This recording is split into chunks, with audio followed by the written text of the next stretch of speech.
যাক, তো আমরা শুরু করি। বলছেন যে কি না এখানে উদাহরণ আরেকটি আছে, যেমন আমরা জানি যে সেই আমি তো শ্রীরামকৃষ্ণ মা শারদা দেবীর কথা বললাম, তাদের কথা যে ঈশ্বর গ্রহণ করছেন, তারা স্বয়ং সেটি উপলব্ধি করছেন। আর প্রত্যক্ষ রূপেও তিনি অবতার রূপে এসেও দু একটি উদাহরণ আমরা আছে, যে গোপালের মায়ের কথা, তিনি শ্রীরামকৃষ্ণের কাছে এসে তিনি স্বয়ং দেখছেন যে শ্রীরামকৃষ্ণ যেন গোপাল ভাবে তার যা কিছু দেওয়া স্বয়ং প্রত্যক্ষ নিচ্ছেন। লীলা প্রসঙ্গে শরৎ মহারাজ বলছেন। এর আগের অবতারে আমরা যে একটি উদাহরণ নিলে পাবো যে শ্রীরামচন্দ্র সবরী দিচ্ছেন, স্বয়ং শ্রীরামচন্দ্র তিনি তার গ্রহণ করছেন। শ্রীকৃষ্ণের ক্ষেত্রে আমরা জানি সে তিনি দুর্যোধনের যে পায় ইত্যাদি তার ত্যাগ করে, খাদ্যান্ন ত্যাগ করে বিদুরের দেওয়া ক্ষুদ্র যা কিছু সেটি তিনি গ্রহণ করছেন। অর্থাৎ যেখানে ভালোবাসা, ঠাকুর যেমন বলছেন যে জাব মাখানো, যে যেন গরু যেমন যে সে যখন খড় যা তা খায় সেটা জাব মাখানো হলে তার যেন অনেক প্রিয় হয়, আরো ভালো লাগে। তা সেই জন্য ঈশ্বরও যেন তিনি যখন অবতার রূপে বা তার যেমন গুরু ইষ্ট রূপে যখন প্রকট হন, তিনি ভাবচক্ষুত হন বা প্রত্যক্ষ অবতার রূপে যে রূপে আসুন না কেন, গুরু রূপে যে রূপে তিনি দেখা দেবেন ভক্তের সন্তানের কাছে। তা সেখানে তিনি তার যদি প্রেমপূর্বক ভক্তিপূর্বক ওই ভাব থাকে, ভালোবাসা থাকে, তিনি যাই কি দেওয়া হচ্ছে সেই কোয়ান্টিটি সেটি বড় নয়, বা সেটির কোয়ালিটি সেটাও বড় নয়। আমরা জানি সেখানে খুদ করে গ্রহণ করছেন, বা সবরীর ক্ষেত্রে যেটা উচ্ছিষ্ট সবরী নিজে খেয়ে সেটি স্বাদ পরীক্ষা করে দিচ্ছেন, সেটি তিনি গ্রহণ করছেন। এবং সেটা শুধু খাদ্যের ক্ষেত্রে নয়, সেটা সব ক্ষেত্রেই তাই হয়। মানে অন্য যা কিছু অর্পণ করবো সেটা তো এখানে বলবেন। সেটা আমরা উদাহরণ জানি দক্ষিণ ভারতে অন্ডাল নামে একজন বিখ্যাত একজন সিদ্ধ তিনি মহাপুরুষ ছিলেন, নারী ছিলেন তিনি, মা। তিনি ছোটবেলায় তার একদম যখন ছোট্ট বাচ্চা মেয়ে, তখন তার বাড়িতে বাবা তার বিষ্ণু নারায়ণের তার পূজা করতেন। তার ছোট্ট বাচ্চা মেয়ে যে বিষ্ণুর জন্য যে মালা দিয়ে রাখা আছে, তা তিনি সেটি নিয়ে ছোট্ট বাচ্চা নিয়ে নিজে গলায় পড়তেন, গলায় পড়ে তিনি দেখে আবার সেটা রেখে দিচ্ছেন। তার পূর্ব জন্মের সংস্কারে তিনি ছোটবেলা থেকে ভক্ত, কিন্তু ওইভাবে তখন করছেন একদম বাচ্চা বয়সে। তা একদিন তার বাবা দেখলেন হঠাৎ যে তার মধ্যে যেন ইয়ে রয়েছে, ওই চুল রয়েছে, অর্থাৎ বুঝলেন যে তাহলে মেয়ে সেটা পড়েছে। তখন বলবেন এত উচ্ছিষ্ট খারাপ জিনিস দেওয়া যাবে না, সেটা ফেলে দিয়ে অন্য মালা দিলেন। তো তিনি পরে স্বপ্ন দেখছেন যে তাকে স্বয়ং তার ইষ্ট এসে দর্শন দিয়ে বলছেন যে আমি এই মালা চাই না, যে মালা সে অন্ডাল পড়বে সেই তার পরা মালা সেটা আমি চাই। অর্থাৎ এমনও ভগবানের লীলা, ভগবান ভক্তির লীলা। আরো একটি কাহিনী যেটা সেই ঠাকুর বলছেন কথার মধ্যে, যে ছোট বাচ্চাকে বাবা বলে গেছে যে আজকে তিনি বাইরে যাচ্ছেন, আজকে ভোগ দিয়ে দিস ঠাকুরকে। তা বাচ্চা বসে আছে, দেখছে ভোগ দিয়েছে, ঠাকুর এখনো আসছেন না সিংহাসন থেকে নেমে। তিনি বাচ্চা ভাবছে যে তার বোধহয় কোনো দোষ হয়েছে, ভুল হয়েছে। তখন সে বলছে, কান্নাকাটি করছে, তুমি এসে খাও, আমার দেরি হয়েছে, আর বসতে পারছি না, নাহলে বাবা এসে আমাকে বকবে, মারবে তুমি না খেলে। তা তার এই যে তিনি যে শুদ্ধ যে তার বিশ্বাস ভক্তি, তাতে কাহিনীতে বলছেন যে স্বয়ং সিংহাসন থেকে তিনি নেমে এসে তিনি স্বয়ং সেটি গ্রহণ করছেন। এমন সত্য ঘটনা, এমন নানা কাহিনী আমরা জানি বিভিন্ন জায়গায়, ভারতে, বাংলায়, নানা জায়গায় এমন ভক্তদের ক্ষেত্রে এমন অনেক ঘটনা শোনা যায়। তো যাক, আমরা এবারে মূল শ্লোকের ব্যাখ্যায় চলে আসি। শ্রীধর স্বামী আমরা দেখব তার টিকাতে, এখানে আসবেন 26 নম্বর শ্লোকে। আমরা সেই জন্যই বললাম এই শ্লোক থেকে আমাদের অত্যন্ত, আমাদের সাধন জীবনের জন্য, আধ্যাত্মিক জীবনের জন্য অত্যন্ত গুরুত্বপূর্ণ এই শেষ কয়েকটি শ্লোকে 26 থেকে অধ্যায় শেষ পর্যন্ত আমরা পাবো। অত্যন্ত শিক্ষণীয়, অত্যন্ত ইন্সপায়ারিং।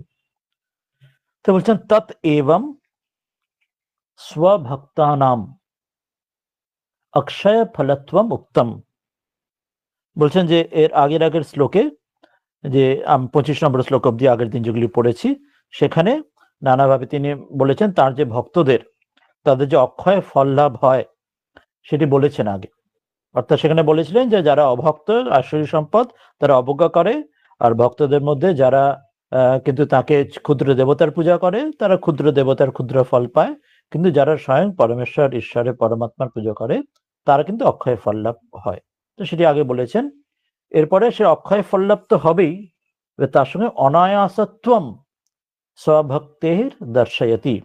এবার ফল লাভ তো অক্ষয় তো হচ্ছেই, যে অর্থাৎ তার যে মুক্তিরূপ, তার মোক্ষরূপ, ঈশ্বর লাভ রূপ ফললাপ্ত হচ্ছে, কিন্তু সেটা যে অনায়াস, সেটা যে সহজ, যে এইভাবে দেখলে ঈশ্বর লাভ কঠিন নয়, সেটা এবং সহজ। আমরা যেটা কঠিন করে তুলি সেটা এখানে বলছেন, যে শুধু যে সেই নির্বাণ বা মুক্তি বা ঈশ্বর লাভ যে হবে, অক্ষয় ফললাভ হবে তো বটে, কিন্তু সেটা সহজেও হবে। মানে তার জন্য বিশাল কঠিন বা কাঠিন্য, অনেক আয়াস, অনেক কষ্টসাধ্য, আমরা অনেক জোগাড় যন্ত্র করার মতো কিছু লাগে না। সেটাই বলছেন অনায়াসত্বম, যে সেটা যে অনায়াস সে স্বভক্তের দর্শাতি, বা আপনার ভক্তির দ্বারা যে বা যার সেই ভক্ত সেই ফলও পেতে পারে সহজে, সেটা দেখাচ্ছেন এই শ্লোকে 26-এ। বললেন যে কি না, পত্র পুষ্পম ফলম তোয়ম यो मे भक्त्या प्रयच्छति तद अहम भक्त्युपहृतम अश्नामी प्रयतात्मনः। বললেন ফল ফুল, পত্র, জল, যা কিছু ভক্তির সঙ্গে, এটা একটা ইম্পর্টেন্ট ক্রাইটেরিয়া, ভক্তিয়া, ভক্তির সঙ্গে যা কিছু দেওয়া হচ্ছে, তদ অহম ভক্তিয়া উপহৃতম অশ্নামি, সে সব কিছু আমি যে ভক্তি উপহৃতম, ভক্তের দ্বারা উপহার দেওয়া যা কিছু, সেগুলি আমি স্বয়ং গ্রহণ করি, সেগুলি প্রয়তাত্মনা, অর্থাৎ জেনে প্রয়তাত্মনা মানে চিত্ত শুদ্ধ, শুদ্ধ চিত্ত, যিনি ভক্তের অনন্য চিত্ত, যে ভক্তের ওই যেগুলো উদাহরণ আমরা নিলাম এক্ষুনি, বিদুর, তারপরে সবরী, আরো অনেকগুলি আমরা উদাহরণ নিলাম ইত্যাদি, অন্ডাল ইত্যাদি।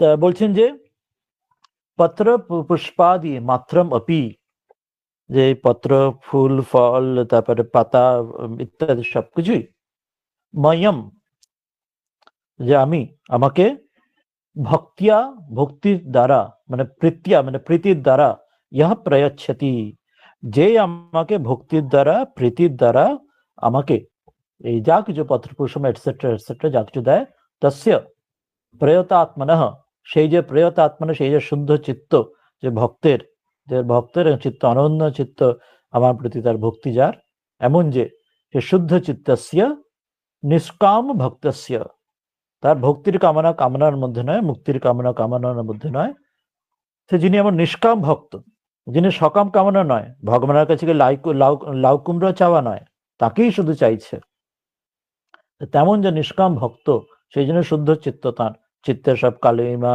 মালিন্য সব দূর হয়ে গেছে, তার ভক্তির দ্বারা অন্য কিছু বিষয় বাসনা নেই। মা সেই জন্য বলছেন যে শ্রীমা শারদা দেবী, যে নির্বাসনা হলে এক্ষুনি হয়, অর্থাৎ এই যে অনায়াসে এখনই হতে পারে, তোমার সহজে হতে পারে, শুধু ওইটা ক্রাইটেরিয়া, ভক্তির দ্বারা কামনা দূর করে শুদ্ধ চিত্ত হতে হবে। তৎ পত্র পুষ্পাদিকম, সেই সব যে পত্র পুষ্প ফল ফুল ইত্যাদি ইত্যাদি, জল, পাতা ইত্যাদি, তেন ভক্তিয়া উপহৃতম, সে ভক্তের দ্বারা, সে ভক্তির দ্বারা তার উপহৃতম, উপহৃতম সমর্পিতম, সে যে দিচ্ছে, যে ভক্তির সঙ্গে সে দিচ্ছে, অশ্নামি অহম, অশ্নামি আমি, অশ্নামি আর আমি, প্রীত্যা গৃহ্যামি, আমি প্রীতির সঙ্গে, তার প্রসন্নতার সঙ্গে আমি সব স্বীকার করি, তা গ্রহণ করি, শুধু তাকে ভক্তির সঙ্গে, ওই সেই জাব মেশানো কি না খোল, খোল যেমন বলছেন ঠাকুর কথামৃতে ওই বিষয়ের, ওই জাতীয়, তো আমি গ্রহণ করি ভালোবাসার সঙ্গে দিলেই। সেটা কি দিচ্ছে, তার কোয়ান্টিটি বা তার বস্তুটার কোয়ালিটি সেটা বড় নয়, সেই তার অ্যাটিচিউড, ভক্তের যে অ্যাটিচিউড সেটা বড়, ভক্তের ভাব সেটাই আসল, কোয়ান্টিটিটাও আসল নয়, আর কোয়ালিটিটাও সেটা নয় যা দেওয়া হচ্ছে, কিন্তু ভাবটা শুদ্ধ থাকা চাই, সেখানে কোনো আপোষ করলে হবে না, সেখানে ফাঁকি দিলে হবে না। তো নাহি মহাবিভূতি পতে পরমেশ্বরস্য মম শূদ্র দেবতানাম ইব, বলছেন যে আমি যে মহাবিভূতিযুক্ত পরমেশ্বর, আমি যে মহান বিভূতি যোগের পরে এখানে আসবে আরো এই অন্য পরের অধ্যায়তে, যে অর্থাৎ ঈশ্বরের যে অনন্ত ঐশ্বর্য, তার জগৎ, সমগ্র জগৎই তার বিভূতি, শ্রীকৃষ্ণ পরে বলবেন বিভূতি যোগে, যে তার একাংশ দ্বারা, এই বিভূতির দ্বারা সমগ্র জগতে বিভূতি, এবং সে তার একাংশ দ্বারা তিনি জগৎকে ধারণ করেছেন, এর পারেও তিনি কত আছেন, তিনি ইমানেন্ট, কিন্তু তার পারে তিনি ট্রান্সেন্ডেন্ট, তো সেটা তো জানাই জানে, সবকিছু ইন্দ্রিয়াতীত। তো সেই রকম মহাবিভূতি যুক্ত যে পরমেশ্বর ঈশ্বর, তার মম, আমার ক্ষুদ্র দেবতাম ইব বহুবিত্ত সাধ্য যোগা দিবিহি, বলছেন যে অন্যান্য যে ক্ষুদ্র দেবতার মতো যে বহু বিত্ত সাধ্য, অর্থাৎ অনেক দ্রব্য সাধ্য, যাগ যোগ ইত্যাদি অনেক আয়াস করে, যে অনেক কষ্টসাধ্য করে, অনেক জোগাড় যন্ত্র করে যে পরিতোষ সিয়াত, তাতে আমার কিন্তু তার প্রয়োজন হয় না, তাতে আমার পরিতোষ দরকার লাগে না। অর্থাৎ আমি কিন্তু, অর্থাৎ ওই যেরকম এটাই বলে দিলেন, যেটা বলা হচ্ছিল যে কোয়ান্টিটি বা কোয়ালিটি সেটা আমার জন্য ইম্পর্টেন্ট নয়, যে অনেক জোগাড় যন্ত্র করে অনেক দামি জিনিসপত্র যে আমাকে দেওয়া হচ্ছে বা তার কোয়ালিটি অত্যন্ত তো বেস্ট ওরকম হবে, বিশাল পরিমাণে বিশাল হবে আর কোয়ালিটি একদম একদম বেস্ট হবে, তো সেটা কিন্তু আমি চাই না, মানে সেটা আমার দরকার, সেটা আমার চাওয়ার মধ্যে নেই। কিন্তু ভক্তি মাত্রে না, কি আমার চাই একমাত্র ভক্তি মাত্র দ্বারা, ওইটি আমার একমাত্র কোয়ালিফিকেশন, যে ওটা আমার এসেনশিয়াল, ওইটা আমার চাই। ভক্তির সঙ্গে থাকলে সেটা আমি গ্রহণ করি, কিন্তু ভক্তি না থাকলে যত কোয়ান্টিটি যত বড় হোক বা কোয়ালিটি যত ফার্স্ট ক্লাস হোক, সেটা আমার কাছে কোনো মূল্য নেই। ভক্তিটা আমার কাছে মূল্য, যে একনিষ্ঠ যে ভক্তি, কিন্তু ভক্তি মাত্রে না। অতঃ ভক্তেন সমর্পিতম, অর্থাৎ সেই ভক্তের দ্বারা সমর্পিতম, যে যখন দিচ্ছেন, ইয়াত কিঞ্চিত, যা কিছু, যা কিছু কেন সেটাই উদাহরণ দিলেন, যা কিছু ছোটখাটো পত্রাদি মাত্রম আপি, ওরম পত্র পুষ্প জল ফল ইত্যাদি সামান্য যা কিছু হোক না কেন, তদ অনুগ্রহার্থম এব অশ্নামি ইতি ভাবঃ, তা যা কিছু আমি অনুগ্রহ করে ভক্ত দেন, সেটি অনুগ্রহ করার জন্য আমি নিয়ে নিই, যা কিছু তার উপর আমি এইভাবে কৃপা করে অনুগ্রহ করি। শিবরাত্রির কাহিনীও আছে, সে এক ব্যাত, কখন তিনি রাতের বেলা তিনি ওই কোন গাছের একটা ওই জঙ্গলে বিশ্রাম করছেন, তো জেগে থাকার জন্যে, যাতে ঘুমিয়ে গাছ থেকে পড়ে না যায়, গাছের ডাল থেকে নিচে বাঘ সিংহ আছে, তো গাছের ডাল থেকে ওই পরপর পাতা ফেলছে, বেল গাছ ছিল, বেল পাতা পড়ছে, তো নিচে গাছের নিচে শিবলিঙ্গ ছিল, তো সেখানে তিনি যে শিবলিঙ্গ, সে শিব ঠাকুরের লিঙ্গের উপর মাথায় পড়ছে, তাতেই শিব তুষ্ট হয়ে যাচ্ছেন। আর তারপর আরো একটা ব্যাধের গল্প আছে, সেই ব্যাধকে তিনি যেমন যা তিনি বধ করছেন, যে তিনি যা ওই হত্যা করছেন মাংস ইত্যাদি, সেসবও তিনি মাংস মদ্য ইত্যাদি, সেটাও তিনি শিবকে এসে অর্পণ করছেন, শিবকে তিনি, তাতেই তিনি যে ভালোবাসার সঙ্গে দিচ্ছেন, তাতেই শিব তার প্রতি তুষ্ট হচ্ছেন।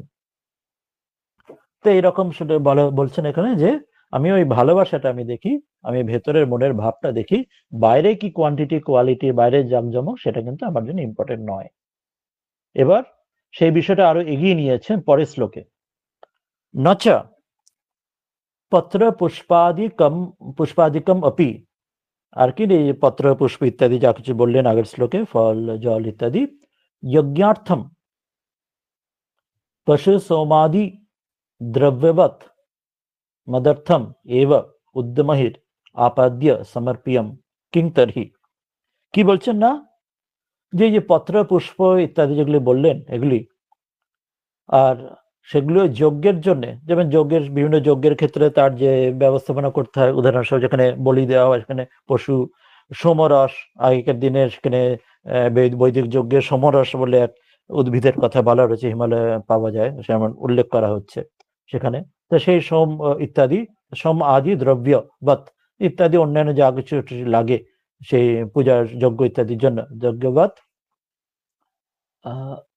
আবার একটু আমার নেট কানেকশন, হ্যাঁ ঠিক আছে, নেট আবার একটু সমস্যা হয়েছিল, যাই হোক, আশা করি শোনা যাচ্ছে, শুনতে পাচ্ছেন, অসুবিধা হলে বলবেন, বা যদি খেয়াল না হয়।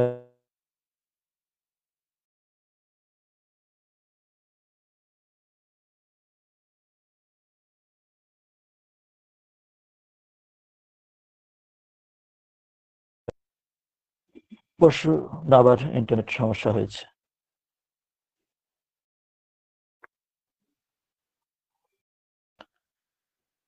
একটু সমস্যা হয়েছিল বোধহয়, শোনা শোনা যাচ্ছে, যাচ্ছে এখন? শোনা যাচ্ছে। মাঝখানে একটু চলে গেছিল না ইন্টারনেট, হ্যাঁ। যাই হোক, তো পশু সমরস ইত্যাদি যে দ্রব্যবৎ, সেই সব দ্রব্যের দ্বারা যে যজ্ঞ ইত্যাদি যে খুব আয়াসের সঙ্গে করতে হয়, কঠিন নানা যজ্ঞ ইত্যাদি, তো সেরকম মদার্থম, আমার জন্য কিন্তু মদার্থম এব উদ্যমৈর আপাদ্য সমর্পিয়ম, আমার জন্য কিন্তু সেই রকম ওইসব অনেক উদ্যোগ এরম করে, অনেক দ্রব্য এরম জোগাড় করে, ব্যবস্থাপনা করে, পশু সম্প্রসারিতে অনেক হাঁটাঘাটনি করে, পরিশ্রম করে সংগ্রহ করে সমর্পণ করা ওইরকম দরকার লাগে না, যে আমার জন্য এই পত্র পুষ্প এমন, মানে এরপরে বলছেন, অর্থাৎ প্রথমে তো বললেন যে আমাকে ওই সামান্য ছোট জিনিস দিলেই হবে, পত্র পুষ্প জল ফল ইত্যাদি দিলেই হবে। এরপরেটা এক ধাপ আরো এগিয়ে যাচ্ছেন। যেমন গিরিশ ঘোষ যেমন ঠাকুর বললেন না, যে প্রথমে বলছেন যে এই করতে পারবে ওই করতে পারবে, গিরিশ ঘোষ সব চুপ করে দেখছেন, বলছেন এটাও পারবো না ওটাও পারবো না, জব দেন সকাল বিকেল নাম সকাল বিকেলে স্মরণ, কিছুই পারবো না। লাস্টে বলছেন আম্মুক্তি হৃদয় বকলম দাও। তা এখানে তো এখন ধাপে ধাপে এগোচ্ছেন। প্রথমটাতে বললেন বেশি কিছু আমার জন্য লাগবে না, ওই ফল ফুল জল পাতা দিলেই হবে, শুধু ভক্তি থাকলেই হলো। এরপরে তো বলছেন যে বিভিন্ন যজ্ঞের ক্ষেত্রে যেমন পশু সম্রস ইত্যাদি অনেক কিছু সব লাগে, তা এরম পত্র পুষ্প আদি সেটাও তো যদি কারোর মনে হয় যে হ্যাঁ সে পত্র পুষ্প সে জোগাড় যন্ত্র করতে লাগবে, জল জোগাড় করতে হবে, যে গঙ্গাহীন দেশে সেখানে গঙ্গা জল পাবে না, গঙ্গা জল কোথা থেকে বয়ে আনতে হবে, বন্ড জল আনতে হবে, বা সেখানে ফুল নেই কোনো ইয়েতে মরুভূমিতে ফুল পাচ্ছে না, বা সব ফল জল এসব পাচ্ছে না, সেখানেও যদি অসুবিধা হয় সেখানেও তো বলছেন সেসবও আমার জন্য সংগ্রহ করে সমর্পণ করো, ওরম আবশ্যক লাগবে না। কিন্তু তাহলে তাহলে কি করবে, তাহলে আপনার জন্য তাহলে কি করলেই হবে যদি ওটাও যদি না পারো? তখন তিনি বলছেন পরের শ্লোকটিতে, এটা আরো ইম্পর্টেন্ট, আমরা বললাম যে আমি ধীরে ধীরে তিনি এই শ্লোকগুলিতে আমাদের সাধন জীবনে একদম শেষ কথা জানে, এখানেই তিনি অনেক দূরের কথা আমাদের বলে দিচ্ছেন। বলছেন सर्वकर्म भगवत अर्पण करने की आज्ञा एवं उसका फल अपनी प्राप्ति बतलाना। বলছেন সকল কর্ম ভগবত অর্পণ করার কথা বলবেন, আজ্ঞা দেবেন, আদেশ দেবেন, এবং তার ফল আপনি প্রাপ্তি বাতানা, সেটা বাতলানা, সেটা বলছেন যে 27 নম্বর শ্লোকে, यत् करोषि यदश्नासि यज्जुहोषि ददासि यत् तपस्यसि कौन्तेय तत्कुरुष्व मदर्पणम। বলছেন যে यत् करोषि यत् अश्नासि यत् जुहोषि ददासि यत् तपस्यसि कौन्तेय तत् कुरुष्व मद अर्पणम। অর্থ আসছেন যে কৌন্তেয়, হে কুন্তি পুত্র, হে অর্জুন, ইয়ৎ যা কিছু, প্রথম শ্লোকে কি বললেন যে বিশাল কিছু বড় কিছু ব্যবস্থা না করলে হবে, ভক্তির সঙ্গে ফল জল ফুল ফল দিলে হবে। এরপরে বলছেন আরো এক ধাপে গিয়ে, ঠিক ওইসবও যে অত কিছু যে যদি কেউ ভাবে নিয়ম ভাবে এটা দিতেই হবে, ফল জল এটা দিতেই হবে, না দিলে তাহলে আর তিনি গ্রহণ করবেন না, না দিলে তিনি রেগে যাবেন, বুঝছেন না, ওটাও ফাইনাল নয়। আরো এক ধাপে গিয়ে বলছেন যে ইয়ৎ যা কিছু ইয়ৎ করোষি যা কিছু কর্ম তুমি করো, যা কিছু কর্ম করো, ইয়ৎ অশ্নাসি তুমি যা কিছু খাও, যা কিছু গ্রহণ করো, ইয়ৎ জুহোসি যা কিছু তুমি হবন করো, হবন অর্থাৎ পূজাতে যেমন হবন বা ইত্যাদি গুলো করা হয়, নানা অর্থাৎ জানা কর্মের ক্ষেত্রে যে যা কর্মের ক্ষেত্রে তোমার যা করণীয়, আর ইয়ৎ দদাসি যেমন তুমি দান ইত্যাদি যা কিছু তুমি দাও, ইয়ৎ তপস্যাসি যা কিছু তুমি অস্ট্রিটি করো, তপস্যা তুমি যা করো, যে কোনো তোমার প্রত্যেকের নিজস্ব ফিল্ড থাকবে যার ক্ষেত্রে যা তপস্যা ইত্যাদি, তদ সে সবকিছু ও সব মদ অর্পণম আমাকে অর্পণ করো, কুরুস্ব আমাকে ওটা সবকিছু আমাকে দাও। বলছে তোমার যা কিছু আছে, তুমি প্রথম শ্লোকে বললেন যে বড় কিছু করতে হবে না, তোমাকে ফল জল এসব দিলেই হবে। এরপরে বলছেন যে ফল জলটাও এসেন্সিয়াল, মানে ওটা যে ক্রাইটেরিয়া, ওর ফল জল দিতেই হবে এরকম নয়। বলছেন তুমি যা কিছু করো, যা কিছু খাও, যা দান করো, যা কর্ম করো, যা তপস্যা করো, তুমি যা কিছু করো তোমার, অর্থাৎ তোমার বর্ণাশ্রম অনুযায়ী সাধারণ অনুযায়ী যা কিছু করো সেটাই আমাকে দাও। অসাধারণ একটি কথা বলছেন, এবং সেটা দিয়ে কি করে এগোবে আমরা জানি যে শ্রীরামকৃষ্ণ গিরিশ ঘোষে কি বলছেন, তাকে মদ খেতে ছাড়তে বলছেন না, বলছেন যে তুমি যখন খাবে মাকে অর্পণ করে, মাকে দিয়ে খাবে, প্রসাদ করে খাবে, দেখবে যেন মাথা না টলে, তোমার হুঁশ থাকে, সেইভাবে করে। এবং তা করে, এবং বলছেন যে তার খোয়ারি হবে বলে গিরিশ ঘোষের জন্য দক্ষিণেশ্বরে তার গাড়ি থেকে আবার মদের বোতল নামিয়ে আনতে বলছেন, এবং তাতেই ওই করেই গিরিশ ঘোষের শেষে তিনি মহাপুরুষে তার সবকিছু মতটা সব ছেড়ে তিনি কোথায় উঠছে, কোন জায়গায় তিনি চলে গেলেন। অর্থাৎ যা কিছু তার রয়েছে সেটাই যদি ঈশ্বরে অর্পণ করে সেটাই শুদ্ধ হয়ে যাচ্ছে, এবং তারপরে তার যে অশুদ্ধি সব দূর হয়ে যাচ্ছে।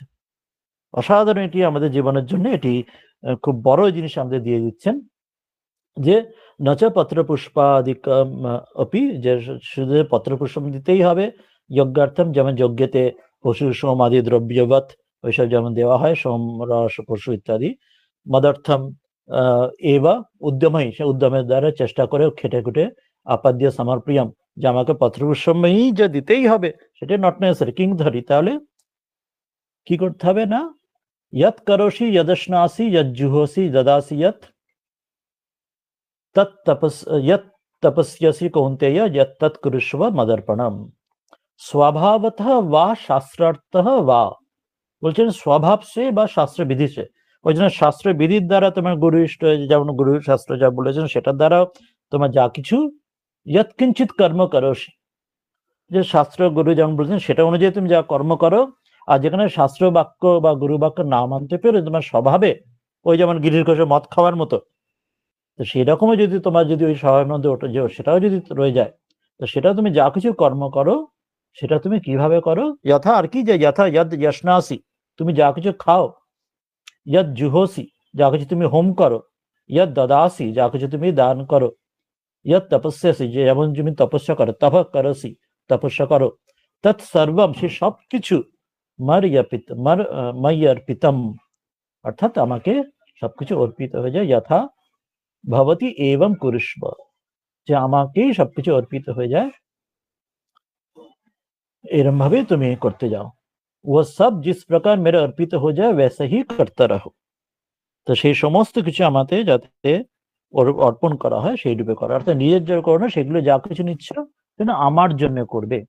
গোপালের মাকে ঠাকুর বলছেন যে তুমি ওই জপ এটা ছাড়বে না, পরে বলছেন না তুমি করলে তাহলে আমার জন্য, তোমার নিজের জন্য করতে হবে না, তার যখন অনুভূতির পরে তুমি আমার জন্য করো, ওটা তোমার হরি ভাই, ওটা গেলে কি নিয়ে থাকবে, তুমি জপ করো। গোপালের মা আগে তার ওই অনুভূতির পরে জপের মালা ফেলে দিয়েছিলেন গঙ্গায়, আবার একটি মালা নতুন নিলেন, এবং যা করছেন তিনি তার গোপালের জন্য, অর্থাৎ শ্রীরামকৃষ্ণের জন্য তিনি করছেন।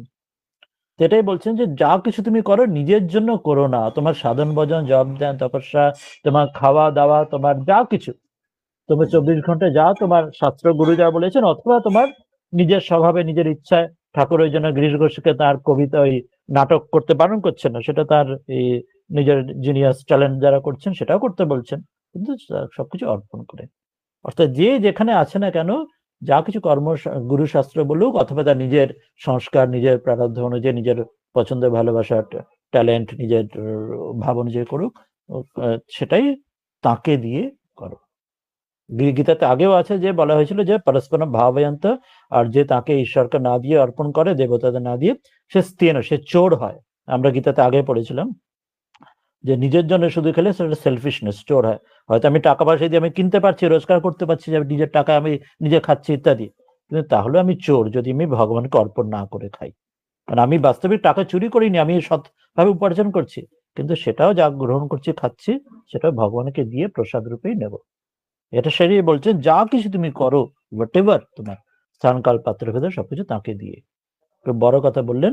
এরপরে আর সেটা এগিয়ে নিয়ে বলছেন যে এবং চ यत् फलम प्राप्स्यसि तच्छृणु, বলছেন এইরকম করলে, এইভাবে তুমি যদি করো যে সবকিছু তাকে অর্পণ করে করো, তাহলে তার ফল কি হবে সেটা এখন বলছি, শোনো এবার।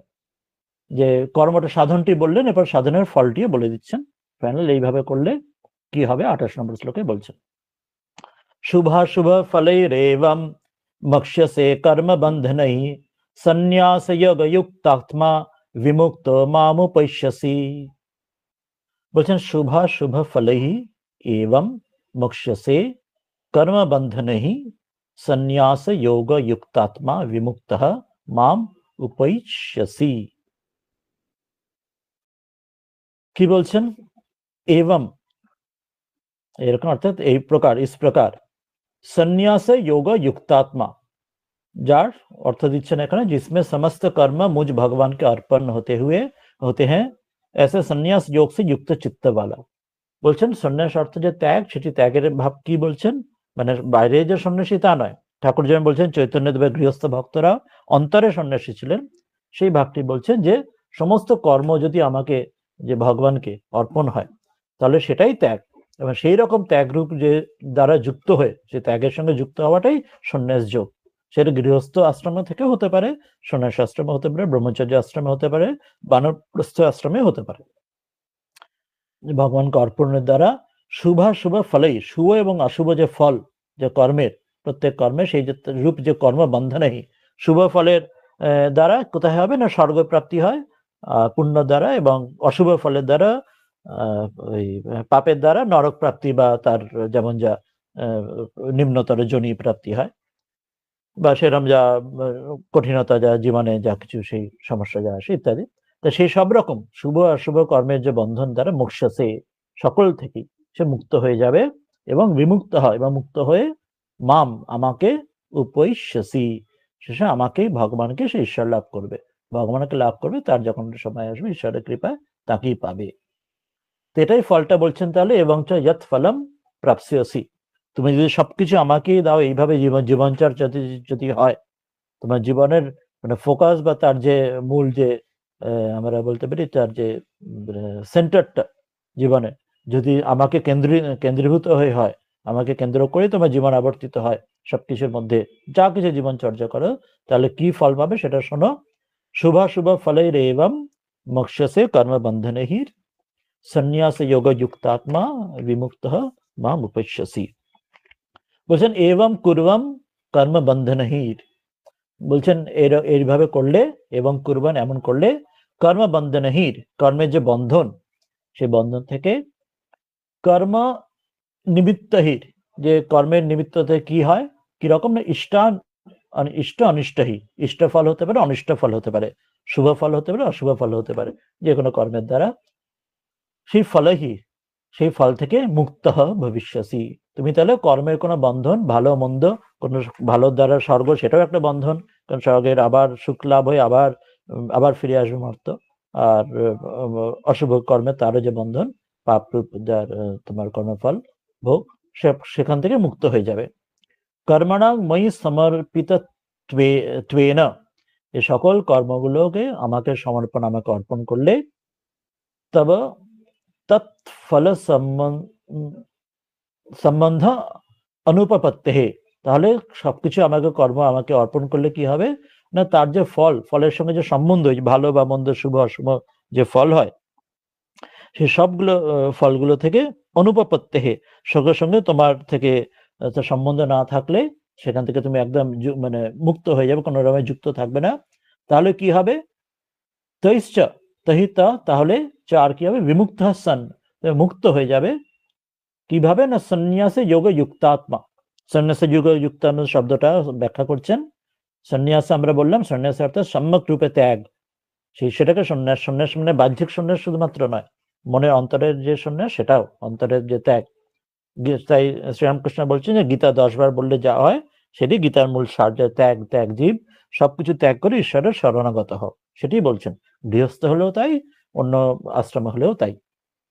তো সে সন্ন্যাস কর্মণং মদ অর্পণম, যে সেই যে সন্ন্যাস মানে সেই ত্যাগ, যেটি সকল কর্ম অর্পণ, কাকে, ঈশ্বরকে অর্পণ করা, ইষ্টকে অর্পণ করা, স এব যোগঃ, সেটি যোগ, একেই যোগ, অর্থাৎ এই ত্যাগরূপ যোগ, যে ত্যাগের দ্বারা ঈশ্বরের সঙ্গে যুক্ত হওয়া, ঈশ্বরের সঙ্গে যুক্ত হওয়া, ভগবানের সঙ্গে, পরমাত্মার পরমেশ্বরের সঙ্গে যুক্ত হওয়া, স এব যোগ, তাকেই যোগ বলে। হ্যাঁ, তেনে যুক্ত, এমন যে যোগ, সেই যোগের দ্বারা, সন্ন্যাস রূপ যোগের দ্বারা যুক্ত হয়ে, আত্মা মানে এখানে চিত্তম, যে মন, ইয়স্য যথা ভূত ত্বম মাম প্রাপ্স্যসি, বলছেন চিত্ত যুক্ত হলে এরা মুক্ত হয়ে, তো আমাকেই তুমি, যার এরকম মন এইরকম রয়েছে, সবকিছু তাকে ভগবানকে অর্পণ করে, যা তথা ভূতম, সেই রকম যে চিত্তযুক্ত যে ব্যক্তি, সন্ন্যাস যোগ যুক্ত আত্মা, এমন যে ব্যক্তি সবসময় তার মন, সবকিছু আমাকেই, তার মন রয়েছে, সে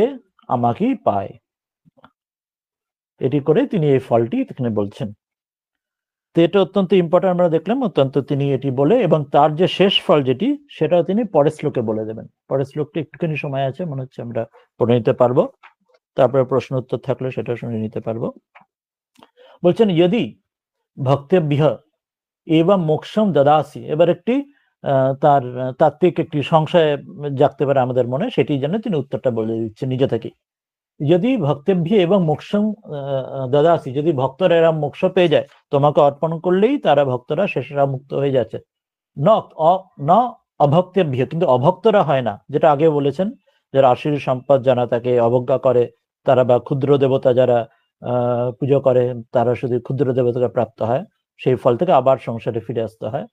তা যদি শুধু ভক্তদের তুমি সব ফল অর্পণ করলে তাদের তুমি মুক্ত করে দাও, আর অন্য যারা যারা অবজ্ঞা করছে তাদেরও করছে না, আর অন্য যারা ক্ষুদ্র দেবতা পুজো করছে তাদেরও করছে না, তাহলে তাহলে তব অপি কিম রাগ দ্বেষাদিকৃতম বৈষম্যম অস্তি, তাহলে তোমার কি এরকম রাগ দ্বেষ, অর্থাৎ তোমার কি পার্সিয়ালিটি আছে? এক যুগে আমরা যেমন নেপোটিজম ইত্যাদি বলি, যে পার্সিয়ালিটি, তুমিও কি পার্সিয়াল, যে তোমার কে যে যেমন একদম সোজা বাংলায় যদি আমরা বলি যে যাকে যে সাপোর্ট করছে বা ইয়ে করছে, যে যেন সে যাকে তেল দিচ্ছে তাকে করছে, অন্যকে তুমি যেন দেখছো না। তো এরকম খুব সহজ ভাবে যদি বলি, সেটাই বলছেন যে তোমারও তাহলে রাগ দ্বেষ এসব বিষমতা আছে, তোমার মধ্যে বৈষম্য আছে, তুমি যে ভগবান ঈশ্বরেও তার পার্সিয়ালিটি, তিনি কারোর প্রতি তুমি পার্সিয়াল হয়ে অনুরাগ করছো, কারোর প্রতি দ্বেষ রূপ হয়ে তাকে মোক্ষ দিচ্ছ না, তো তোমারও তো তুমিও তো এমনই হলে সেই সত্য, তুমিও সেলুকাস যেমন সেই আমাদের কাহিনী আছে সেরকমের মতো। তা বলছেন, উত্তর দিচ্ছেন না, ন ইতি আহ, না বাস্তবিক আমার পার্সিয়ালিটি নেই, ভগবানের কোনো পার্সিয়ালিটি নেই। তা কিরকম সেটা আমরা এখানে বলবেন। এটাই আমরা এই আমাদের মনে এসে সংশয়টা জাগে যে ভগবান তাহলে কাকে একে দিলেন, কেন আমারই কেন এমন হলো, ওয়াই মি, যে ও তো আছে আছে আমার কেন কষ্ট হচ্ছে, আমারও সমস্যা হচ্ছে ইত্যাদি। স্বামীজি একটা কবিতা আছে অসাধারণ সুন্দর, সেটাতে দেখেছেন যে দ্য কাপ, পানপাত্র নামে অনুবাদ আছে, দ্য কাপ নামে কবিতা। তো তাতে স্বামীজি এটি বলছেন যে তোমার বন্ধু আমার কাছে আসবে অপরা, কিন্তু তোমার জন্য আমি এই পথটাই বেছে রেখেছি, তুমি এই পথেই, তুমি আমাকে কৃপা করছো, এই পথে তোমাকে আসতে হবে। অর্থাৎ সকলকেই কৃপা করছেন, কিন্তু কারোর পথ ফুলের দ্বারা আস্তীর্ণ, কারোর পথ বন্ধুর, কারোর পথে কাঁটা আছে, সকলের আলাদা পথ হবে। কিন্তু তা বলে আমি যে পার্সিয়াল কারোর প্রতি তা নই, আমার পার্সিয়ালিটি নেই, আমি সকলের প্রতি সমান। সেটি কিরকম না, এই 29 নম্বর শ্লোকে বলছেন, अपने समत्व भाव का वर्णन এবং ভজনে वालों की महिमा, যে নিজের সমত্ব সেটা বলছেন, আর যে ভজন করছেন তার এবার স্পেশালিটি তার বলছেন। তাহলে কেন এই পার্থক্য হচ্ছে, সেটা মহিমাটা, যে ভজন করছে তার স্পেশালিটির জন্য সে ফল পাচ্ছে, আমি কিন্তু সমান সকলের প্রতি, আমি ইম্পার্সিয়াল, সেটা বলছেন। সমহং সর্বভূতেষু ন মে দ্বেষ্যস্তি ন প্রিয়ঃ ये भजन्ति तुमां भक्त्या मयि ते तेषु चाप्यहम्, বলছেন সমহ अहम सर्वभूतेषु न मे द्वेष्यः अस्ति न प्रियः ये भजन्ति तु मां भक्त्या मयि ते तेषु च अपि अहम। অর্থ বলছেন যে অহম, আমি, সর্বভূতেষু, সকল ভূতেদের মধ্যেই, সকলের প্রাণী জীবের মধ্যেই, সমহ, সমভাবসে ব্যাপক, আমি সকলের প্রতি সমান, আমি মোটেই আমি কারোর প্রতি পার্সিয়াল নই। নামে আমার দ্বেষ্য, আমার কোনো দ্বেষ করার মতো অপ্রিয় আমার বাস্তবিক কেউ নেই যাকে আমি দ্বেষ করি। আর উল্টো দিকেও যে না প্রিয়, বা আমি কারোর প্রতি বেশি আমি ফেভার করি, পার্সিয়াল হই, সেটাও নয়। তাহলে কি না অস্তি, আমার কারোর প্রতি প্রিয় পার্সিয়ালিটি নেই, কারোর প্রতি দ্বেষও নেই। তাহলে কিন্তু ইয়ে যে ভক্ত মাম আমাকে ভক্তিয়া, ভক্তির দ্বারা, ভক্তির সঙ্গে, প্রেমের সঙ্গে, ভালোবাসার সঙ্গে, ভজন্তি, যে ভক্তরা আমাকে, ওই যে এটা আগে ভক্তির কথা বলেছিলেন, ভালোবেসে ভজনা করেন, তারা তে, এটা খুব বড় কথা এখানে বলে দিচ্ছেন, তে ময়ি, তারা আমার মধ্যেই আছে। এটা খুব বড় একটা তাত্ত্বিক কথা বলছেন, তারা আমার মধ্যেই আছে, এবং চ আরো কি, অহম অপি, আমিও, অহম অপি তেষু, আমিও তাদের মধ্যেই আছে, বা তাদের উন্মে প্রত্যক্ষ প্রকট হুঁ। তারা আমার মধ্যে, আর আমিও যেন তাদের মধ্যে সর্বদা আছি। ভক্তের হৃদয়ে ভগবানের বৈঠকখানা, তার মধ্যে আমি সর্বদা আছি, আর তারাও আমার মধ্যেই আছে, তারা আমার থেকে আলাদা নয়। এটা আমরা দেখছি নিচে কি লেখা আছে, একটু পড়ে নি, এটাকে কিছু স্টার মার্ক দেওয়া আছে। বলছেন जैसे सूक्ष्म रूप से सब जगह व्यापक हुआ भी अग्नि साधना द्वारा प्रकट करने से ही प्रत्यक्ष होता है, वैसे ही सब जगत स्थित हुआ भी परमेश्वर भक्ति से भजने वालों के ही अंतःकरण में प्रत्यक्ष रूप से प्रकट होता है। বলছেন যেমন আগুন সব জায়গায় আছে, কিন্তু দেশলাই দিয়ে জ্বালালে বা আগেকার দিনে চকমকি সেই পাথর দিয়ে জ্বালালে তবে সেই আগুনটা বেরোয়। বা ঠাকুরজান বলছেন যে দুধের মধ্যে মাখন আছেই, কিন্তু দুধকে মন্থন করলে তবে সেটা মাখন হয়। তো সেরকম বলছে জগতের মধ্যে পরমেশ্বর যে রয়ে থাকা সত্ত্বেও ভক্তির সঙ্গে যে ভজন করেন সেটার দ্বারা তবেই তিনি অন্তঃকরণে না, তো তার জন্য প্রত্যক্ষ প্রকট হন, অন্যের জন্য হন না। তো সেটাই বললেন তাহলে এখানে যে তাহলে আমি স্বভাবে সকলের প্রতি আমি সমান, আমি কারোর প্রতি দ্বেষ বা পার্সিয়ালিটি প্রিয় নই, কিন্তু যে আমাকে ভালোবাসার সঙ্গে ভজনা করে ওই ভালোবাসাটাই বা প্রেম বা ভক্তিটাই ক্রাইটেরিয়া, সেটা যদি থাকে কন্ডিশন, তাহলে তাদের তারা আমার মধ্যেই বাস করে আর আমিও তাদের মধ্যেই থাকি, অহম অপি তেষু, আমিও তাদের মধ্যে থাকি। এই কথাটা একটু ইম্পর্টেন্ট, সেটা শ্রীধর স্বামী এখানে বলে দেবেন যে যদি ভক্তিভি এবং মোক্ষং দদাসি, তুমি যদি ভক্তদেরই মোক্ষ মুক্তি দাও, না ভক্তেভ্য, আর যারা ভক্ত নয় তাদের তুমি দাও না, তারি তাহলে কি তবপি, তোমারও কি তাহলে সেই সাধারণ মানুষের মতো কিম রাগ দ্বেষাধিকৃতম, রাগ দ্বেষ, কারোর প্রতি পার্সিয়ালি, কারোর প্রতি ভালোবাসা, কারোর প্রতি দেশ, সেলফিশনেস, জেলাসি, এনভি, এসব বৈষম্যম, এরম বিষমতা তোমারও আছে তাহলে অস্তি? তুমি বলছেন, উত্তর দিলেন না ইতি আহ, না সেরম নেই। কি আছে তাহলে? বলে দিলেন সম অহম সর্বভূতেষু ন মে দ্বেষ্য অস্তি ন প্রিয়ঃ, ये भजन्ति तुमां भक्त्या मयि ते तेषु चाप्यहम। বলছে সম অহং সর্বেষু অপি, বলছেন আমি সম, আমি সকলের জন্য আমি সমান, সর্বেষু অপি, সকলের জন্য আমার বাস্তবিক কোন রকম ভেদ কিছু নেই। বলছেন আমি সকল ভূতেদের, সকল প্রাণীতে, সকল জীব আমি সমভাবাপন্ন, সর্বেষু অপি ভূতেষু। অতএব সেজন্য আমার মম প্রিয়শ্চ দ্বেষ্যশ্চ না অস্তি এব, আমার বাস্তবিক কোনো আমার প্রিয়, এ আমার পছন্দের, এ আমার অপছন্দের, এরম বাস্তবিক আমার আদৌ নেই, আমি সকলের প্রতি সমান। তাহলে পার্থক্য কেন, ফলে কেন পার্থক্য হচ্ছে? ভক্তরা মুক্তি পাচ্ছে আর অভক্তদের তুমি মুক্তি কেন দিচ্ছ না? বলছেন যে এবং সত্যপি ইয়ে মাং ভজন্তি তে ভক্তা ময়ি বর্তন্তে, বলছেন এরম হওয়া সত্ত্বেও কি হয়, ইয়ে মাং ভজন্তি, যারা আমাকে ভজনা করে ভক্তির সঙ্গে, তে ভক্তা ময়ি বর্তন্তে, যারা আমার ভক্তিপূর্বক আমার ভজনা করে, আমার ভক্ত যারা, তারা আমার মধ্যেই থাকে। আর কি, অহমপি, আমিও, তেষু অনুগ্রাহকতয়া বর্তে, আমিও তাদের অনুগ্রহ করে যেন তাদের মধ্যে আমি থাকি, তারাও আমার মধ্যে থাকে, আর আমিও তাদের অনুগ্রহ করে ভক্তের হৃদয় ভগবানের বৈঠকখানা রূপে, সেখানে আমি তাদের হৃদয় আমিও বাস করি। অয়ং ভাব, এই ভাবটা তিনি বলছেন এবার একটি তত্ত্ব দিয়ে বোঝাচ্ছেন যে এটা ব্যাপারটা কি করে যুক্তি দিয়ে কি করে বোঝা যায় এই পার্থক্যটা, সেটাই উদাহরণ দিচ্ছেন। যথা অগ্নেহে, যেমন আগুন, স্বসেবকেষু এব, যে অগ্নির সেবা করে, অর্থাৎ যে আগুন জ্বালিয়ে আগুনের যে তাপ নিচ্ছে, শীতকালে যেমন মানুষ আগুন জ্বালায় যে আগুনের তাপ নেবার জন্য, সে যে ওই জন্য অগ্নির সেবা যেমন সে করছে, সে সেরকম যে অগ্নে স্বসেবকেষু তম শীতাদি দুঃখম অপকুর্বত অপি না বৈষম্যম, বলছেন যেমন যেমন যখন অগ্নির যে সেবা করলে বা অর্থাৎ অগ্নি জ্বালালে যখন, সে তাহলে ভক্ত অর্থাৎ মানুষ শীতকালে যেমন তার অন্ধকারে দূর হয়ে যাচ্ছে আর তার যে ঠান্ডা আর লাগছে না, তার শীতকালে তার আরামও পাচ্ছে, অর্থাৎ আগুন জ্বালালে অন্ধকার হচ্ছে না, আলো থাকছে, শীতও লাগছে না, গরম আরাম পাচ্ছে শীতকালে, অর্থাৎ তার যে দুঃখ সেগুলি সব দুঃখ দূর হয়ে যাচ্ছে, তার যে দুঃখ কষ্ট, যেমন শীতকালে মানুষের ঠান্ডা লাগলে, রাতে অন্ধকার হলে, তো অগ্নি তার আলো দিল, ঠান্ডা দূর করে দিল, তা সেখানে অগ্নির কোনো বৈষম্য নেই, যে অগ্নি জ্বালাচ্ছে সে সুবিধা পাচ্ছে, যে অগ্নি জ্বালাচ্ছে না সে তো পাচ্ছে না, সেটা তাতে কি অগ্নির দোষ? অর্থাৎ অগ্নি তো সকলেই জ্বালাতে পারে যদি চায়, কিন্তু অন্য যদি না জ্বালায়, সে বলে আমার অন্ধকার অন্ধকার, যে আমি এখানে ঠান্ডায় মরছি, কিন্তু সে অগ্নি জ্বালাক না কেন, সে তো জ্বালাতে পারে। তো ওই জন্য এটা অগ্নির কোনো দোষ নেই। যেমন ঠাকুর আরেকটা বলছেন যে সূর্য সকলকে আলো দেয়, সেই আলোতে কেউ ভালো কাজ করছে, কেউ খারাপ কাজ করছে, তাতে সূর্যের দোষ নেই, সূর্য কিন্তু তিনি নিরপেক্ষ। আর একটা উদাহরণ দিচ্ছে যথা বা কল্পবৃক্ষস্য, যেমন কল্পবৃক্ষের নিচে থাকলে যে যা চায় যেন সে পায়, ভালো চাইলে ভালো পাবে আর খারাপ চাইলে খারাপ সে হবে, কিন্তু তাতে কল্পবৃক্ষের দোষ নেই, তিনি তো রয়েছেন দেবার জন্য, যে চাইছে বা চাইছে না বা ভুল চাইছে খারাপ চাইছে সে তার দোষ সেটি। তথা এব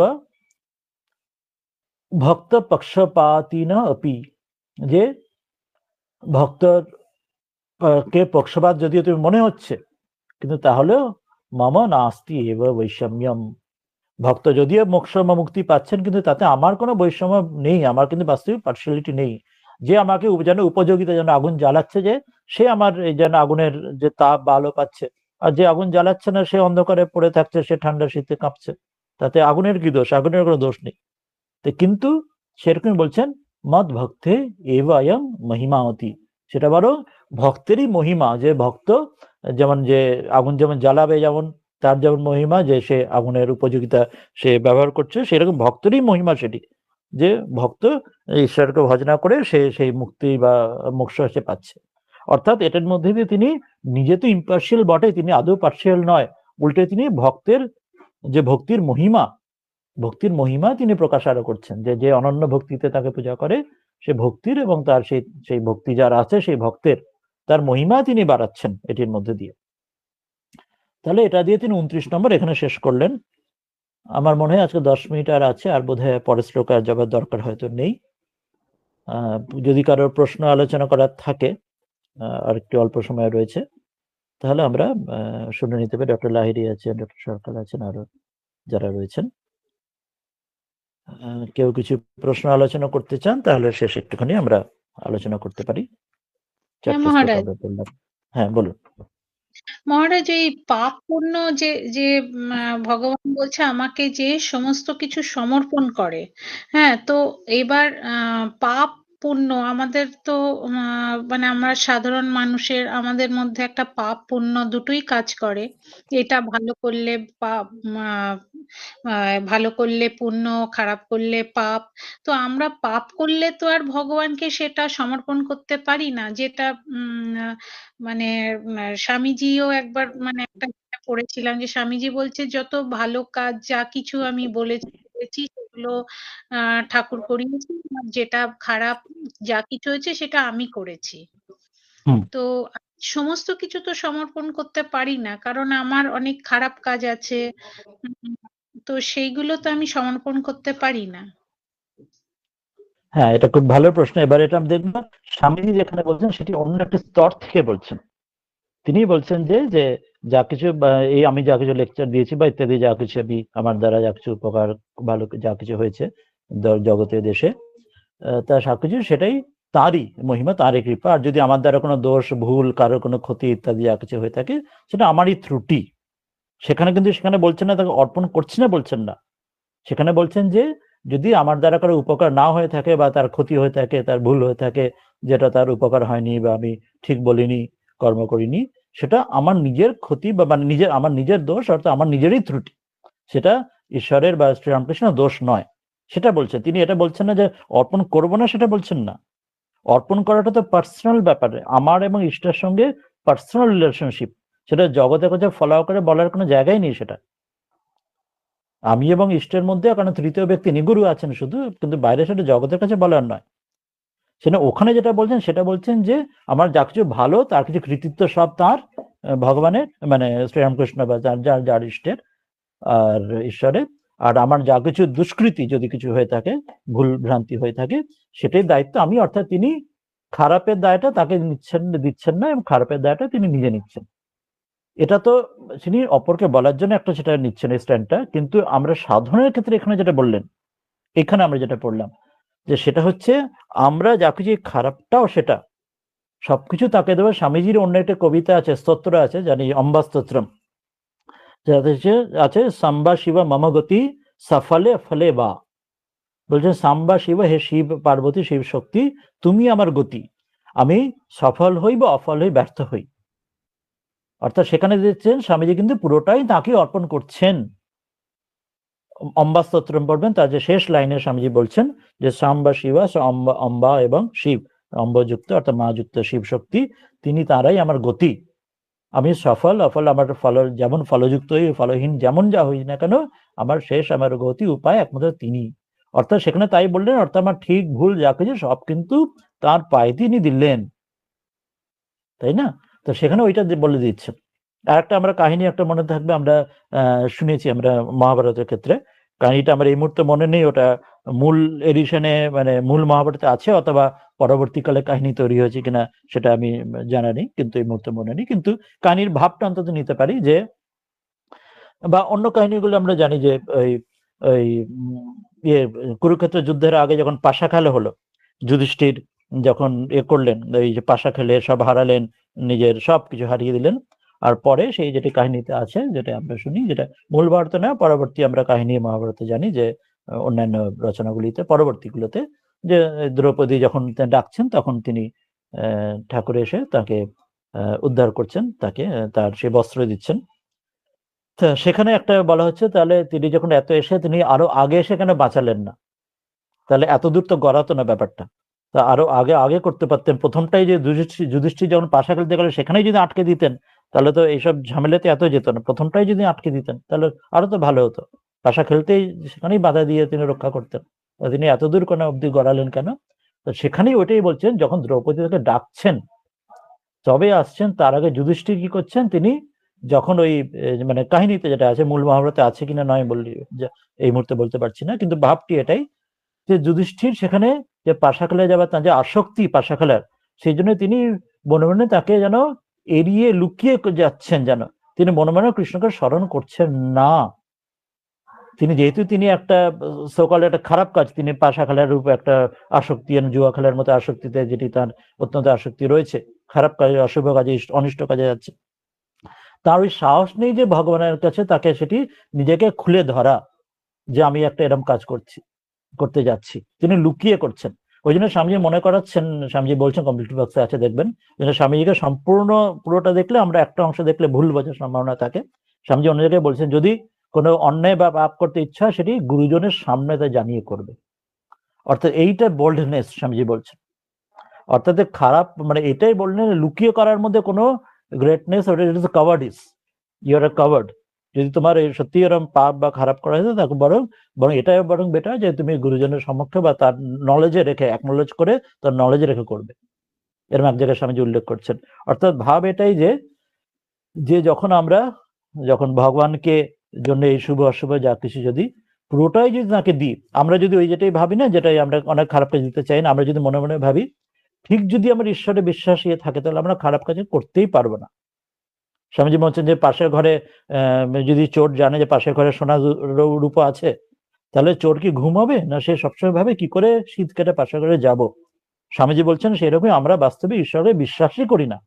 আমরা যদি বিশ্বাস করতাম ঈশ্বর আছে, আমরা তো এক্ষুনি তার জন্য পাওয়ার জন্য উঠে পড়ে লাগতাম। কিন্তু ঈশ্বর বিশ্বাস না করে আমাদের পুরোটাই দোকানদারি দেখানো এটা হয়। সেই জন্য আমরা যদি সত্যি সত্যি আমরা ভাবি যে ঈশ্বর আছেন, ঠিক যেন সিসিটিভি ক্যামেরা, আজকে এটা খুব অ্যাপ্ট এক্সাম্পল। সিসিটিভি ক্যামেরা যেখানে আছে আমরা জানি সেখানে সাবধান হয়ে থাকবো, সেখানে আমরা কোন রকম গন্ডগোল করার কিছু করব না, কারণ আমরা জানি সিসিটিভি আমাকে সর্বদা দেখছে, যেখানেই যে আমরা পাবলিক স্পেস হোক, যেখানে বিড়ি সিগারেট খাওয়া বা আরো নিত্য নিয়ম কানুনে। সিসিটিভি না থাকলে আমরা ভাবো সিসিটিভি নেই, আমরা একটু এখানে নিয়ম না মেনে এখানে চলতে পারি, কেউ তো দেখছে না, ঠিক আছে। কিন্তু আমাদের সেরকম যদি ঠিক বিশ্বাস হয় যে ভগবানের সিসিটিভি, ইটারনাল সিসিটিভি আমার হৃদয় বসে দেখছেন, তাহলে ঠিক একইভাবে আমাদের দ্বারা কোনো পাপ বা খারাপ কাজ সম্ভবই হবে না। মানে শুরুতে যদিও হয় আমাদের সংস্কারের দ্বারা, যেটা ঠাকুর বললেন ওই মদ খেতে বললেন, মানে গিরিশ ঘোষকে যে মাকে নিবেদন করে, শুরুতে আমাদের সংস্কারের টেনে যদি ওটা নিয়েও যায় খারাপ পথে, আস্তে আস্তে সেই মাহুতের যেমন হাতির পিঠে ডাঙস মারার মতো আস্তে আস্তে সেটা কেটে যাবে। সেজন্য আমরা যা কিছু পাপ দোষ যা কিছু যদি আমরা ঈশ্বরকে মনে করে ওই আমাদের ওইটা থাকে, ওই তার প্রতি ওই যে কোনো কপট যদি না হই, না ঠকাই, নিজেকে ঠকাবো, না নিজেকেই ঠকাবো, হিপোক্রেসি করবো, তাকে তো ঠকাতে পারবো না। ওই জন্য বলা হয় না যে ওই you can fool all people for some time, you can fool some people for all time, but you can't fool all people for all time. অর্থাৎ সেই রকমই হচ্ছে, আমরা তাকে ঈশ্বরের কাছে লুকোতে পারবো না। সেজন্য আমরা যখন বলছি যে আমরা যদি ভালো মানে খারাপ কাজ বা ইয়ে করি, আমার যদি ঠিক বিশ্বাস হয়, তা আমাদের ওই সংস্কারের টানে হয়তো আমরা করে ফেলছি, আর আটকাতে পারছি না, সেরকম উইল পাওয়ার আমার নেই, ইচ্ছা শক্তি ওরকম দৃঢ় নয়, আমি সব থিওরি জানছি কিন্তু আমি খারাপ কাজে আমি চলে গেলাম, সেই মদের নেশার মতো, যে আমি আটকাতে করেই ফেললাম। কিন্তু ঈশ্বরকে করে যদি অর্পণ করে আমি করি, তার সামনে দাঁড়িয়ে যদি আবার ওই বোল্ডনেস থাকে, তাহলে তার কৃপাতে সেটাই দূর হবে। ওই জন্যই বললেন যে যা কিছু তুমি করো সবকিছু আমাকে অর্পণ করলে সেটাই তোমার বিষক্ষার মধ্যে সেটা কেটে দেবে, অশুভটাও সেটা কেটে দেবে। কিন্তু ওই বোল্ডনেসটা তার কাছে, যেটা বলা হয় একটা খুব বড় কথা না, যে to stand naked before the truth, to stand naked before the divine, to stand naked before the God, before God আর ইষ্ট। অর্থাৎ তার কাছে আমার কিছু মানে খোলা, আমি তার কাছে আমি কোথাও আমার লুকোনোর কিচ্ছু নেই। কোনো দোষ, কোনো অপরাধ, কোনো পাপ আমি তার কাছে লুকোতে পারি না, জগৎ থেকে লুকোতে পারি, তার কাছে পারি না। এই অ্যাওয়ারনেসটা যখন থাকবে আস্তে আস্তে সেটা কমে যাবে। এবার আমাদের প্রারব্ধ করা সংস্কার যত করা হবে, ইট মে টেক টাইম, তার কৃপাতে। কিন্তু ঠাকুর বলছেন যে যদি অন্ধকার, 1000 বছর অন্ধকার ঘর আলো জ্বললে তৎক্ষণাৎ নষ্ট আলো হয়ে যায়, অন্ধকার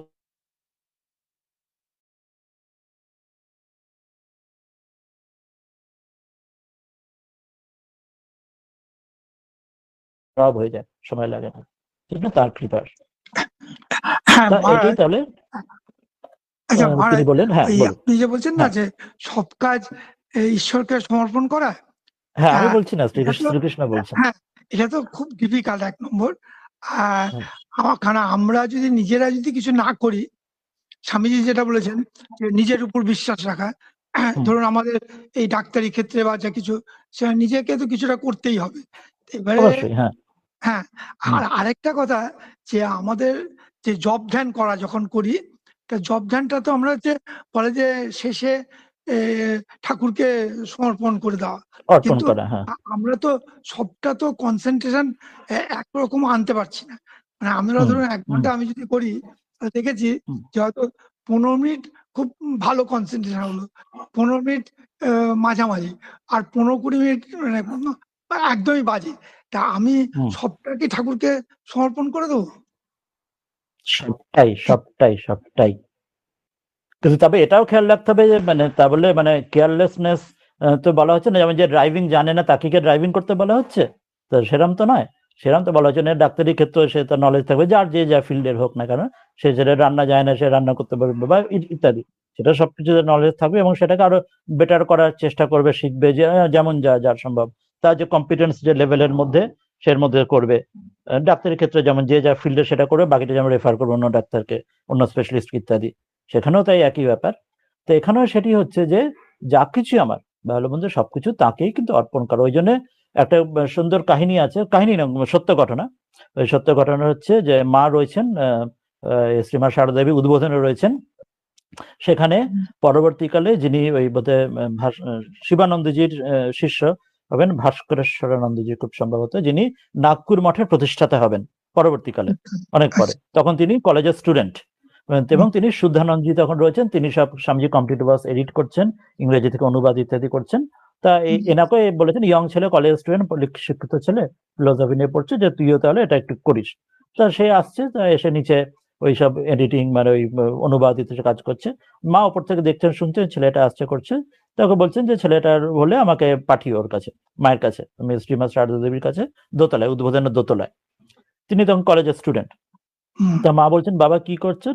বললেন যে আমি ওই স্বামীজির ওই কমপ্লিট ওয়ার্কস এর এইসব অনুবাদ এডিটিং যা কিছু করছি। তা বাবা বলছে যে ওটা কেমন করে করতে হবে সেটা আমি তোমাকে বলে দিচ্ছি।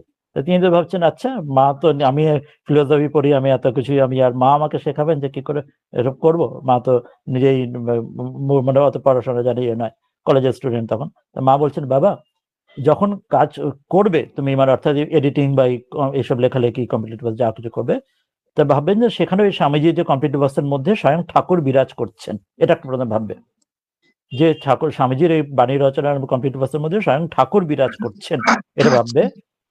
এরপর ভাববে যে প্রথমে কাজের শুরুতে তুমি ঠাকুরকে মনে মনে প্রণাম করবে, ঠাকুর আপনার তাকে শুরুতে।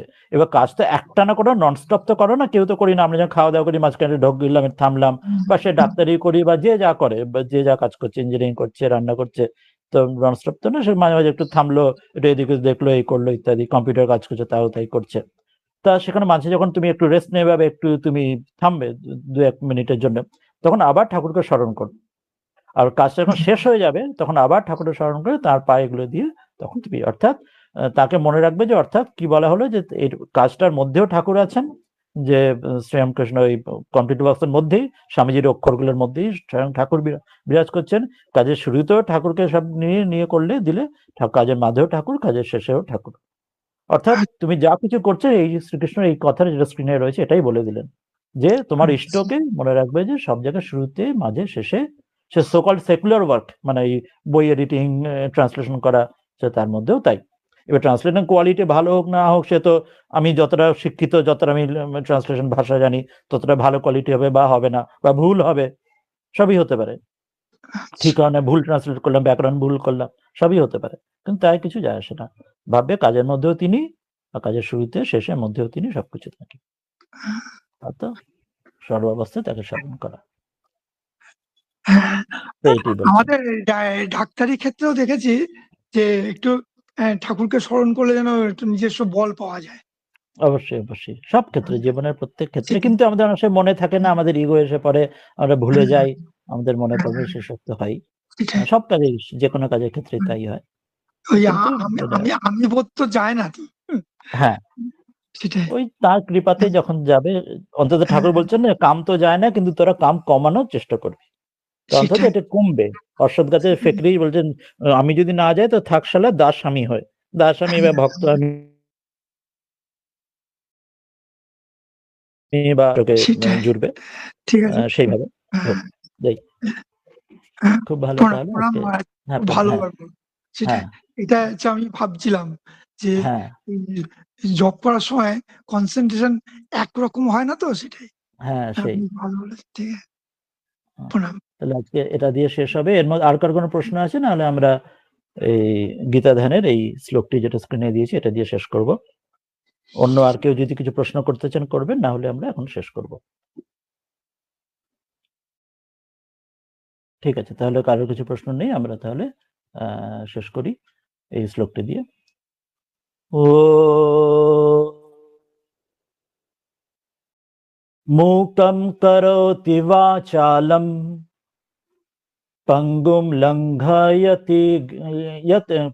লঙ্ঘয়তে গিরিম यत्कृपातमहं वन्दे परमानन्दमाधवम्।